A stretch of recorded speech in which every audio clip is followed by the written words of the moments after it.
Hello creators, welcome to Migilmati Studios. இன்னைக்கு நம்ம பார்க்க போற படம் கோல்டன் குளோப் அவார்ட்ஸ்ல 6 கேட்டகரியில நாமினேட் ஆயிருக்கு. கான்க்ளேவ் 6 கேட்டகரியில நாமினேட் ஆகிற அளவுக்கு இந்த படம் ஒர்த்தா இல்ல அதுல எத்தனை கேட்டகரியில அந்த படம் வின் பண்ண வாய்ப்பு இருக்கு, இந்த படம் எப்படி இருக்குன்னு வாங்க பார்க்கலாம். இந்திரன் வந்தது சந்திரன் வந்தது இந்த சினிமா தான், இங்க எம்ஜிஆர் வந்தது என்டிஆர் வந்தது இந்த சினிமா தான்.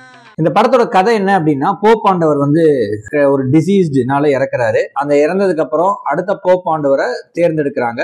உலகத்தில் இருக்க அனைத்து கார்டினல்ஸும் ஒண்ணு கூடுறாங்க. ஒண்ணு கூடி ஒரு ஹால்குள்ள அவங்க அடுத்த போப் யாரு அப்படின்னு தேர்ந்தெடுக்கிறதுக்காக கூடுறாங்க. இதுதான் கான்க்ளேவ் அப்படிங்கிற டைட்டிலுக்கான கதைக்களம். ஸ்கிரீன் பிளே எப்படி எழுதியிருக்காங்க அப்படின்னா, இது மெகா த்ரில்லரான அடிச்சு பறக்கு ஓடுறதுக்கான ஸ்கிரீன் பிளே எல்லாம் இந்த படத்துல எதுவுமே கிடையாது. எல்லாருமே பொறுமையா ஹேண்டில் பண்றாங்க. மிகப்பெரிய தவறுகள் யாராவது பண்ணியிருந்தா கூட அதிகமா சத்தம் போட்டு பேசாம, ஏன்னா அங்க கூடி இருக்கவங்க எல்லாருமே உலகம் முழுக்க இருக்க கார்டினல்ஸ் எல்லாம், பிஷப்ஸ், ஃபாதர்ஸ் எல்லாம் எல்லாருமே ஒரு இடத்துல கூடி இருக்கும் போது அவங்களோட தன்மை ரொம்ப பொறுமையா எல்லாத்தையும் கையாளுறவங்களை வச்சு ஒரு த்ரில்லர் கேட்டகரிக்கான படத்தை மாதிரி கொடுத்திருக்காங்க. இது டிராமா கேட்டகரியில தான் நாமினேட் ஆயிருக்கு. படத்துல 2-3 இடத்துல நான் அந்த படத்தை ஒரு த்ரில்லராவே நான் பார்த்தேன். அதுக்கு காரணம் என்ன அப்படின்னா, நிறைய இடத்துல இந்த படம் அடுத்து என்ன அடுத்து என்ன அடுத்து என்ன அப்படின்னு நம்மளை யோசிக்க வச்சுட்டே இருக்கு. அந்த அளவுக்கு நம்மளை பார்க்க வச்சிருக்கு. அந்த நடக்கிறதெல்லாமே கொஞ்சம் ஸ்லோவா இருந்தாலும் அடுத்து என்ன அப்படிங்கறதுலதான் ஆர்வத்தை நமக்கு தூண்டி இந்த படம் 2 மணி நேரம் கிட்டத்தட்ட நம்மளை கம்ப்ளீட் பண்ண வச்சதே இந்த படத்தோட மிகப்பெரிய வெற்றி. நிறைய படங்கள் நல்ல ஸ்கிரீன் பிளே நல்ல ஸ்டோரியோட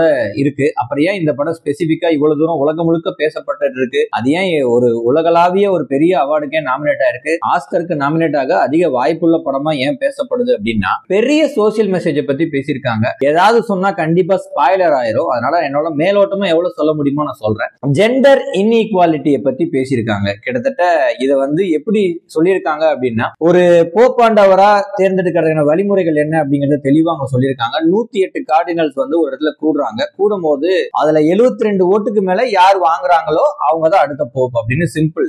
அவ்வளவுதான். யார் வேணா ஓட்டு போடலாம். 108 பேரும் ஓட்டு போடுவாங்க. அதுல 72 ஓட்டுக்கு மேல யாராவது வாங்கிட்டாங்க அப்படின்னா அவங்க தான் அடுத்த போப். இதான் சிம்பிள். முதல் நாள் ஓட்டிங் விழுவும் போது 40 ஓட்டு 30 ஓட்டுன்னு ஒரு 5-6 பேர், ஒரு 10க்கு மேலே ஒரு 5-6 பேர் தான் வாங்குறாங்க. மீதி எல்லாம் ஒரு ஓட்டு அவங்க எல்லாம் கண்டுகிறது இல்ல. அடுத்ததான் எல்லாத்தோட கவனமும் இந்த 5 பேரு 6 பேருக்குள்ளேயே போகுது. ஏற்றம் இறக்கம் கொண்டு இந்த 5-6 பேர்ல யார் வரணும் அப்படிங்கறத நமக்கு சுவாரஸ்யமாக்குறதுக்காக அவங்கள சுத்தி தான் இந்த ஸ்கிரீன் பிளேஸ் போகுது. கிட்டத்தட்ட 2 மணி நேரத்துல எவ்வளவு தூரம் ஸ்பேசஸ் அவங்களுக்கு கொடுக்க முடியுமோ கொடுத்திருக்காங்க. ஆனா மெயினா ஒரு கேரக்டர் எடுத்திருக்காங்க. அவரு தான் முக்கியமான கேட்டகரி. பெஸ்ட் மேல் அப்படிங்கிற கேட்டகரிக்கு ஆக்டிங்ல நாமினேட் ஆயிருக்காரு. அவரு தான் இந்த கான்க்ளேவுக்கு டி. கதைக்களம் அவரை வச்சுதான் நவருது. இதுல மத்தபடி அதிக ஓட்டு வாங்கினவங்களுக்கு எல்லாம் ஒருத்தருக்கும் ஒரு ஏதாவது ஒரு குறைபாடுகள் வர்ற மாதிரி தான் ஸ்கிரீன் பிளே இருக்கு. ஒரு வாட்டியும் யாரோட ஓட்டுமே ஆடியன்ஸா நமக்கு ரிவீல் பண்ணாம அந்த டீன் லாரன்ஸ் அவரோட ஆங்கிள் இருந்தா படம் மூவ் ஆகும். அவரோட ஓட்டு மட்டும் நமக்கு காட்டிக்கிட்டே இருக்காங்க.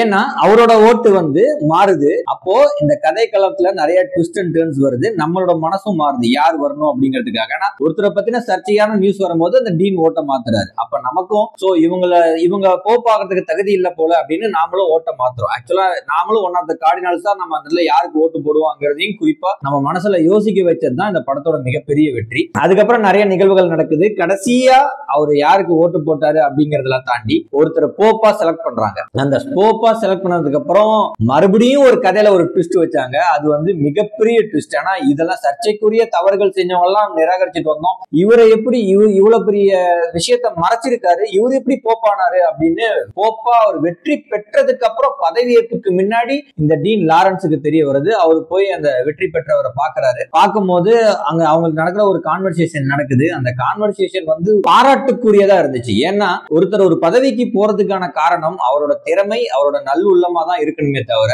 அவனோட பிறப்பு வச்சு எதுவுமே நம்ம தீர்மானிக்க முடியாது. அவர்களோட நல் உள்ளத்தை வச்சுதான் தீர்மானிக்கணும். இந்த படத்தை முடிச்சிருக்காங்க. ஸ்லோ ஸ்கிரீன் பிளேல த்ரில்லான ஒரு ஃபீலிங் நமக்கு கொடுக்கணும் அப்படின்னா அது ரொம்ப கஷ்டம். பிலிம் மேக்கிங்ல ரொம்ப கஷ்டம். அதை கொடுத்திருக்காங்க. படமாவும் மிக நல்ல படமா அமைஞ்சிருக்கு. மேக்கிங்லயும் சூப்பரா இருக்கு. கதைக்களம் அருமையான கதைக்களம். இந்த படம் நாமினேட் ஆனதுக்கு எந்த விதமான ஆச்சரியமுமே எனக்கு இல்ல. அடுத்ததா ஒரு கோல்டன் குளோப்ல நாமினேட் ஆன படத்தை எடுத்து நாம பார்ப்போம். until then bye. இந்திரன் வந்தது சந்திரன் வந்தது இந்த சினிமா தான், இங்க எம்ஜிஆர் வந்தது என்டிஆர் வந்தது இந்த சினிமா.